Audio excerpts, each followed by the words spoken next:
ہم دیکھتے ہیں کہ انفلیشن اسکائی راکٹڈ, بجلی کے بلز دیکھ لیں, پیٹرول کی پرائسز دیکھ لیں, بنگلہ دیش کو ہم نے پاکستان نے کراس کر لیا ہے. دنیا کے جو اکانومسٹس ہیں وارن کرتے ہیں کہ it's the biggest drop in living standard since 1950s. 1950s کے بعد جو لیونگ اسٹینڈرڈز میں سب سے بڑا ڈراپ 2023 میں آیا ہے اور آئے گا.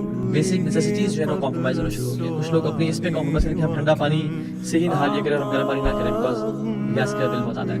کچھ لوگ بیسک اپنے اے سی اور فینس پہ کریں کہ ہمیں پنکھے استعمال ہی نہیں کرنے, بجلی کا بل زیادہ آتا ہے. ہم وہ پنکھے جو ہے نا اس کو یوز کر لیں مینول, لیکن ہم نہیں یوز کریں. ہم کھانا 2 ٹائم سے 1 ٹائم پہ کر لیں گے. بیسک نیسیسٹیز آر بینگ کرنا. ہمارے ممالک میں تو چوریاں بہت بڑھ گئی ہیں, لوگ سوسائڈ کر رہے ہیں, اپنے بچوں کو حتیٰ کہ پھینک رہے ہیں دریاؤں میں اور پانی میں ان کو مار کے کہ ان کے پاس پیسے نہیں پالیں گے. دس از دا ٹائم. یہ بات جان لیں کہ کیا یہ نیچرل ڈیزاسٹر ہے جو ہمارے پہ آیا ہے, جیسے یوسف علیہ السلام کے دور میں آیا تھا جب وہ ایجپٹ کے فائنانس منسٹر تھے تو 7 سال کا قحط آیا تھا, یا عمر بن خطاب کے دور میں جو ایک فیمن آ گیا تھا, یا یہ آرٹیفیشلی مینوفیکچرڈ ہے. جہاں تک میرا اندازہ ہے اور مجھے پتہ ہے, جیو پولیٹکس کا پتہ ہے, میں تو سمجھتا ہوں کہ it's not a natural disaster, rather it is product of interest based economy, unequal distribution of wealth. جو ایک کلٹ ہے جو 1% ہے جس دنیا کا, یہ ایک آرٹیفیشلی مینوفیکچرڈ اور ایک اٹس رزلٹ آف دیئر کہ رچ امیر سے امیر ہوتا جائے اور جو غریب ہے وہ غریب سے غریب ہوتا جائے. اور ہمارا جو اسلام ہے اور ہمارا جو عقیدہ ہے وہ 2 چیزوں کو سیپریٹ نہیں کرتا, مورالٹی کو اور فزیکل ایونٹس کو. ہم اس کو 2 الگ چیزیں سمجھتے ہیں. بہت سے لوگ سمجھتے ہیں بٹ ہم مسلمان مورالٹی اور فزیکل ایونٹس کو ایک ساتھ سمجھتے ہیں. انڈیپینڈنٹ نہیں سمجھتے بلکہ انٹر ڈیپینڈنٹ سمجھتے ہیں, انٹر کنیکٹڈ سمجھتے ہیں. کہ ہم کہتے ہیں جب مورلز گرتے ہیں تو فزیکل ایونٹس دنیا میں چینج ہوتے ہیں, اور جو مورلز ہائی ہوتے ہیں اور اچھے مورلز ہوتے ہیں لوگوں کے اخلاق کردار جو ہے تقویٰ اللہ سے تعلق, تو پھر جو فزیکل ایونٹس ہیں وہ بھی یعنی بوتھ آر ڈائریکٹلی پروپورشنل. اور بہت ساری حدیث میں آتی ہے, حدیث میں کہتے ہیں کہ جب کسی قوم میں زنا بڑھ جاتا ہے اور ربا سود بڑھ جاتا ہے تو اللہ سبحانہ وتعالیٰ اس قوم میں پنشمنٹس اور ریمائنڈرز بھیجتے ہیں. آج پوری دنیا میں دیکھیں حدیث میں آتا ہے کہ جو قوم ناپ مکیال و میزان میں کمی کرتی ہے, ناپ تول میں, اللہ تعالیٰ اس میں فیمن نازل کر دیتے ہیں اور آپریسو رولرز بھیج دیتے ہیں اور سیویئر پاورٹی اس میں نازل کر دی جاتی ہے. ایک اور حدیث میں آتا ہے کہ اس میں کہا جب زنا عام ہو جائے اور اتنا عام ہو جائے کہ پبلکلی لوگ اس کو کرنا شروع ہو جائیں, یعنی پبلک بل بورڈز فوری قسم کے لگے ہوئے ہیں, ٹی وی چینلز پہ ایسے اشتہار آ رہے ہیں کہ جن کو دیکھنے سے حیا آتی ہے, اور جو انسان اپنے بچوں کے ساتھ بیوی کے ساتھ نہیں بیٹھ کے دیکھ سکتا. خیر ابھی تو مورل لیول ڈاؤن ہو گیا کہ اب تو ہر چیز بچوں بیوی سامنے دیکھی جا سکتی ہے, لیکن اللہ کے سامنے جو ہے نا, یہ اللہ کے وسلم کسی گھر میں اگر موجود ہو تو کیا وہ اشتہار دیکھ سکتا ہے؟ نہیں. دس از دی لٹمس ٹیسٹ. تو جب زنا ہونا شروع ہو جائے اور پبلکلی ہونا شروع ہو جائے, عام ہو جائے, ڈراموں میں اور موویز میں اور نیٹ فلکس پہ شو کرنا شروع ہو جائے, تو پھر ایسی بیماریاں اللہ تعالیٰ ان کی قوم میں نازل کرتے ہیں. میں حدیث فیکٹس بتا رہا ہوں جو ان کے آباء و اجداد ان کا نام نہیں سنا ہوگا, ان کے انسیسٹرز ان کا نام نہیں سنا. بٹ ہیونگ سیڈ دیٹ, اس ساری سچویشن کو نظر میں رکھتے ہوئے ہم نے کہا کہ اوکے پہلے بھی انفلیشن ہوتی تھی, اور دوسری بات ہے کہ جو یہ والی انفلیشن ہے یہ مینولی آرٹیفیشلی مینوفیکچرڈ. تو یہ 2 بات جاننے کے بعد کیا مسلمان ہاتھ میں ہاتھ کے بیٹھ جائیں کہ وہ کچھ نہیں کر سکتے؟ ہم نہیں. ایک مسلمان کبھی ایسا نہیں ہوتا. Muslims are never fatalist. Fatalism بولتے ہیں کہ میرا یعنی میں اس بات کو ماننا شروع کر دوں کہ ہر چیز جو اس دنیا میں ہو رہی ہے میں اس کو چینج نہیں کر سکتا. اٹ از انیویٹیبل اور یہ ہونی از ایک, اور میری اس میں کنٹریبیوشن ہو سکتی ہے چینج کرنے میں. I cannot change what is in the surroundings. Muslims are never fatalists. ہم لوگ کہتے ہیں جو مرضی ہو رہا ہے we can play our part. So ہم quickly keeping this lecture short and brief, کیا کر سکتے ہیں؟ نمبر 1, جو لوگ اللہ تعالیٰ نے جن کو ستار دی ہے, جن کو اللہ نے مال سے نوازا ہے, جو کہ بزنس کرتے ہیں, CEOs ہیں, انڈسٹریلسٹس ہیں, ان کے لیے their all rewards declines. Keep things easy.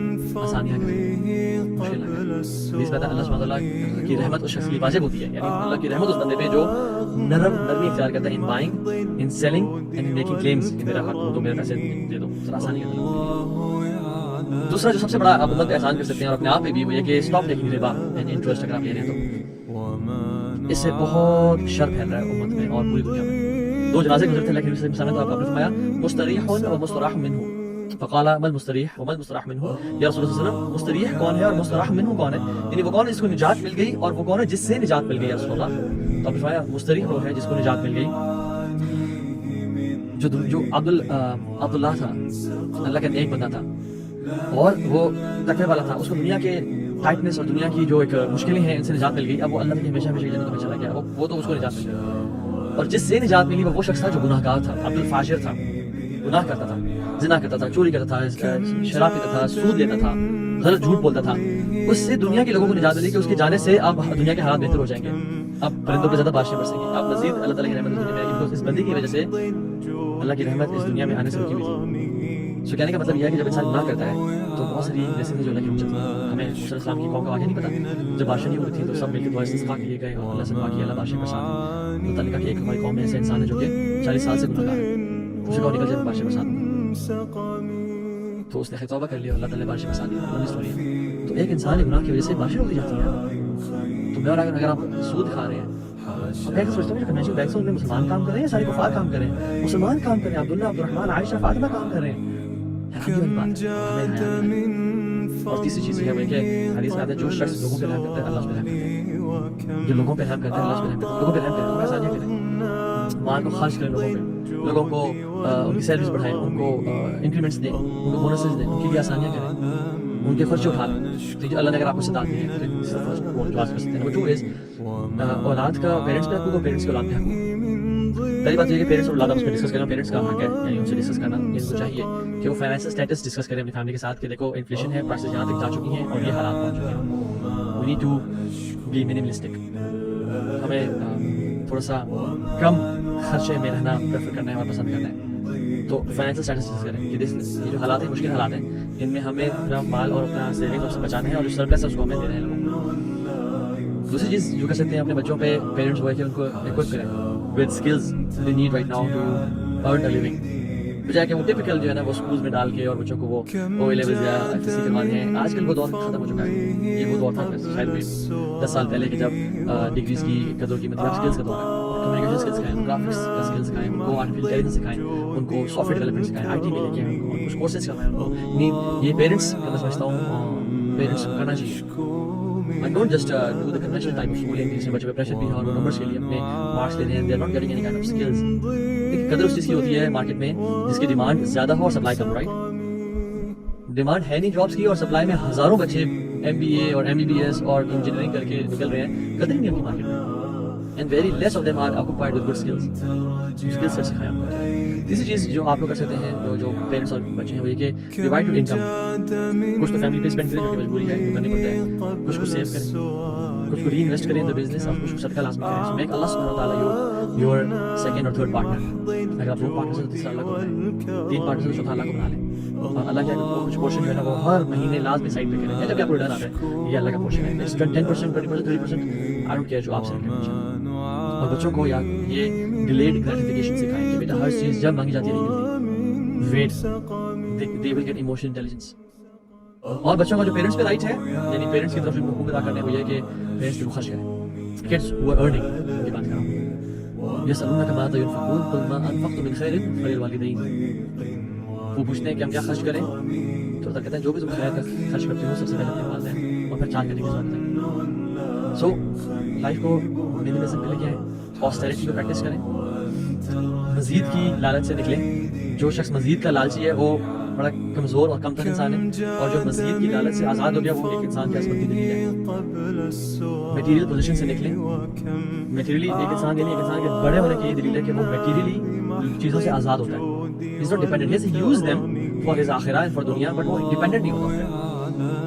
ایک سیلیبریٹی ہے بڑا نوٹوریس, میں نام نہیں لیتا, کہیں آپ گوگل نہ کر لیں اسے, تو وہ کہہ رہا تھا کہ I don't find happiness in buying a Ferrari. I don't find happiness in spending lots of wealth and $1 million کی چیز ہے پر مجھے خوشی نہیں ملتی because وہ ختم ہو چکی ہے. And he was saying that. اور اس کا بڑا ایک فلٹی قسم کا ایک لیوش لائف اسٹائل ہے. وہ کہتا ہے کہ سکون پیسے میں نہیں رکھا, نہ ان چیزوں میں رکھا. تو ہم جو گریٹیفیکیشن چاہ رہے ہیں, ایک ڈوپامین رش چاہتے ہیں چیزوں کا, تو الٹیمیٹلی کیا ہوگا کہ ہم چیزیں پاتے جائیں گے بٹ ہمیں وہ چیز نصیب نہیں ہوگی. We will not be happy. So true happiness does not rely on, does not depend on material possessions. It's not money. Rather, spending time with family, spending on family, spending on your neighbors, spending on the poor and needy, یہ انسان کی اصل ہے. اس کو دیتے ہوئے خوشی آتی ہے. سو ہیڈنزم کا جو کانسیپٹ ہے نا وہ کیا ہے کہ اپنے آپ کو نا می ٹائم, سیلف پلیجر, اپنے آپ کو بس اپنا آئی مین مائی سیلف والا جو کانسیپٹ ہے اس سے نکلیں اور لوگوں کے بارے میں سوچنا شروع کریں, زندگی شروع کریں انشاءاللہ. اور صلہ رحمی کریں. حدیث میں آتا ہے سبحان اللہ کہ سب سے پہلا جو ریوارڈ دیا جاتا ہے انسان کو وہ صلہ رحمی کا دیا جاتا ہے. اور بہت بڑی بات ہے کہ اب the dinar you spend in Allah's way, اور جو دینار تم خرچہ کہہ صدقہ کیا ہے کہ جو تم اللہ کے راستے میں خرچ کرتے ہو, اور تم غلام کو آزاد کرنے میں خرچ کرتے ہو, اور ایک نیڈی پرسن کو ایک بھوکے کو کھانا کھلانے میں خرچ کرتے ہو, اور فیملی پہ خرچ کرتے ہو. یہ تمہارا صدقہ ہے. اور سب سے افضل پتہ ہے کون سا جو فیملی پہ خرچ کرتے ہو؟ اسپینڈ آن فیملی پرسن, جو غریب ہیں, جو مسکین ہیں, جن کو اللہ نے کم دیا ہے, ایون پیرنٹس پہ خرچ کریں. سو یہ 2 چیزیں ہو گئی. تیسرا جو اس ٹائم میں مسلم سٹیزنس جو ہیں ان کا کیا کرنا چاہیے کہ ان کو دے چھوڑ ناٹ بی سو نائیو کہ وہ پتہ ہی نہ کریں کہ ہمارے پاس کیسے. حدیث میں آتا ہے کہ تم اپنے جو نیبرز ہیں ان کو کچھ نہ کچھ لازمی دو, چاہے تم اس میں لکوڈ یعنی جو ایک پروسیس ہوتا ہے نا اس پہ اضافہ کر کے شوربہ اس پہ اضافہ کر کے دے دو, کچھ نہ کچھ لازمی دو. اور حدیث میں ہوتا ہے سبحان اللہ کہ جابر بن عبداللہ کہتے ہیں کہ ہم نے علیہ وسلم کو دیکھا, بڑے پریشان تھے اور مختلف جگہوں کو دیکھ رہے تھے مختلف چیزوں کو. آپ نے آگے فرمایا کہا کہ تم میں سے کس کے پاس اگر سواری ایکسٹرا ہے تو وہ دوسرے کو دے, ہمارے پاس اگر فوڈ کسی کے پاس ایکسٹرا ہے تو وہ دوسرے کو دے. اور سر کہتے رہے حتیٰ کہ ہمیں یہ احساس ہوا کہ جو چیز ہمارے پاس سرپلس ہے وہ ہمارا ہے ہی نہیں, وہ دوسرے کو دینا ہے ہمیں. تو آپ کے پاس کپڑے سرپلس ہیں وہ دوسروں کو دیں, آپ کے جوتے سرپلس ہیں وہ لوگوں کو دے دیں, آپ کے پاس پیسے سرپلس ہیں وہ آپ خرچ کر دیں. یہ ٹائم بہت مشکل ٹائم ہے, زلزلے آ رہے ہیں, سیلاب آ رہے ہیں, inflation high all time high تک پہنچ گئی ہے. This is not a time to keep wealth to yourself. چوتھا جو رول ہے وہ ہے مساجد کا. مساجد کو یہ کہ جس طرح سے آپ نے دروازے اپنے کھولے ہیں قرآن کی تعلیم کے لیے اور حدیث کی تعلیم کے لیے, اس طرح سے دروازے کھولیں open teaching skills to the Muslim youth. ان کو سینٹرز بنائیں جہاں پہ لوگ آئیں اور اپنی جو کمیٹی ہے یا کاؤنسل ہے اس سے بات کریں, انویسٹمنٹ لوگوں سے لے کے آئیں, کہتے ہیں ہم غریبوں کو ڈفرنٹ جو لوگ ہیں ان کو اسکل سکھائیں گے, ان کو انہینس کریں, ہیومن ڈیولپمنٹ کریں اپنی مساجد میں. ڈونٹ جسٹ لمٹ یور مساجد ٹو صرف الحمدللہ بہت اچھی بات ہے قرآن کی تعلیم, بٹ یہ کہ اپنی مساجد کو ایک ہولسٹک کمیونٹی سینٹرز بنائیں جہاں پہ آپ لوگوں کی خدمت بھی کر رہے ہوں. میں آپ کو آئیڈیاز فار ایگزامپل آپ بتاتے ہیں کہ کسی گھر میں اگر ایکسٹرا دوائیاں پڑی ہوئی ہیں کسی بھی ریزن کی وجہ سے, وہ یہاں لا کے رکھتے ہیں مسجد میں, make counter for extra medicine. اسی طرح سے کسی گھر میں ایکسٹرا شادی کپڑے پڑے ہوئے ہیں جو وہ نہیں پہن رہے, وہ لا کے رکھتے ہیں, کسی کی شادی کروائیں گے. بہت سارے آئیڈیاز ہیں. ایکسٹرا بکس پڑھی ہوئی ہیں جو بچے گریجویٹ کر گئے, پاس آؤٹ کر گئے, اپنے گھر میں پڑھی ہوئی ہیں, وہ یہاں کے رہتے ہیں, ہم لوگوں کے گھر میں ڈسٹریبیوٹ کریں گے. سو مساجد کو یہ پر رول سنبھالنا چاہیے. اور سے بہت سے ایگزامپلز اور مساجد کر سکتے ہیں. ففتھ جو چیز ہے وہ یہ کہ the role of گورنمنٹ اوقاف کا جو ہے, سبحان اللہ یہ مسلمانوں کی ایک میراث تھی, ایک بہت اعلیٰ چیز تھی جو ہم چھوڑ چکے ہیں. آپ کو پتہ ہے جو جوش فیڈریشن آف نارتھ امریکہ ہے وہ کتنا جوز کا خیال رکھتی ہے, اور اس کے پورے سارے ممالک میں یہ فیڈریشن پھیلی ہوئی ہے. And there is more than $3 billion dollars to educate the Jewish kids, to spend on the social welfare of Jewish kids, اور ان پہ وہ خرچ کرتے ہیں. ہمارا اوقاف کا جو نظام تھا وہ بہت اعلیٰ تھا, ہم نے اسے چھوڑ کے بالکل. ابھی بھی عثمان بن عفان کا وقت بنا ہوا ہے سعودی عرب میں, ابھی بھی زلیخا جو مالکہ تھی اس کا جو نہر ہے اس کا کچھ پورشن جو رہ گیا اس کے جو پیسے اس وقت بنا ہوا ہے. سو اوقاف بنائیں, بزنسز ایسے اسٹیبلش کریں, کچھ رینٹل پراپرٹی ایسی رکھیں جو کہ کچھ اچھے کازز کو سالوں سال کے لیے سپورٹ کرتی رہے. فار ایگزامپل یو سے اوکے میری جو یہ پراپرٹی ہے میں اس کو رینٹ پہ دے رہا ہوں, اور یہ جو رینٹ ہے یہ فلاں مسجد کے لیے, فلاں کمیونٹی سینٹر کے لیے, فلاں یوتھ کلب کے لیے یہ وقت کچھ ہے, اور میں ہوں نہیں ہوں جب تک یہ چلتا رہے گا, یہ صدقہ تو جاری ہے, تاکہ لوگوں کو فائنینشیل اسٹیبلٹی نصیب ہو اور وہاں سے یعنی مانگنے سے آزاد ہو. تو اوقاف کا نظام بنانا چاہیے. چھٹی چیز وہ یہ کہ جو انفلوئنسرز ہیں جن کو اللہ تعالیٰ نے آواز دی ہے ان کو اویئرنیس بڑھانی چاہیے لوگوں میں کہ کیا آج کل کیا حالات ہیں. دے شوڈ سپورٹ پیپل, اور لوگوں کو ایجوکیٹ کرنا چاہیے کہ these are tough times, we should be helping each other, اور ہم ایکس وائی زی طریقے سے ہیلپ کر سکتے ہیں, اینڈ اپنی بھی نیش پکڑ اس پہ ہیلپ کرنا شروع کر دیں. And the first of them is لوگوں کو گائڈ کریں کہ وہ توبہ استغفار کریں کثرت کے ساتھ, کیونکہ جو سارے مصیبتیں آفات ہیں یہ ہمارے گناہوں کی وجہ سے ہیں. ساتواں کام جو ہم کر سکتے ہیں وہ ہے اللہ پہ توکل. کیوں کہہ رہا ہوں میں, کیونکہ حدیث میں آتا ہے کہ جو شخص کسی بھی جو شخص غربت میں آتا ہے, when he is afflicted with poverty, اور وہ لوگوں پہ رلائی کرتا ہے تو اس کی جو غربت ہے وہ دور نہیں جائے گی. آتھینٹک حدیث. بٹ جو شخص جس کو پاورٹی افیکٹ کرتی ہے, غربت آتی ہے اور ہٹ کرتی ہے اس کو, وہ اللہ پہ رلائی کرتا ہے تو وہ غربت لازمی اسے دور چلی جائے گی, عاجلاً او عاجلاً, یا جلدی سونر اور لیٹر, لیکن وہ غربت لازمی چاہیے. تو لوگوں پہ رلائی نہیں کرنا, اللہ پہ رلائی کرنا, تو وقت اللہ کے ساتھ کرنا چاہیے. آٹھواں کام جو کر سکتے ہیں کہ جو مسلم اکانومسٹس ہیں وہ this is the time for them to rise and shine and flourish and present their بہترین قسم کا alternate model of Islam which is anti riba based. لوگوں کو بتائیں کہ اسلام کا جو ماڈل ہے کتنا سکسیسفل ہے, اسلام کس طرح سے اسلام کا ماڈل پریکٹیکل ہے. It is this current model system is bound to crash, اور جو اسلامک جو ماڈل سسٹم ہے ہمارا اکانومی کا, ہمارا دنیا کو چلانے کا, وہ کتنا ایون جو ایڈم اسمتھ ہے اس کے بارے میں جو گریٹ اکانومسٹ مانا جاتا ہے, اس کے بارے میں لوگ ان کے اپنے آتھرز کہتے ہیں کہ انہوں نے جو اکثر جو آئیڈیاز اور سب لیا وہ امام غزالی اور ابن خلدون کے کام سے لیا. تو ہمارے لوگوں پہ اس ٹائم رسپانسبلٹی ہے.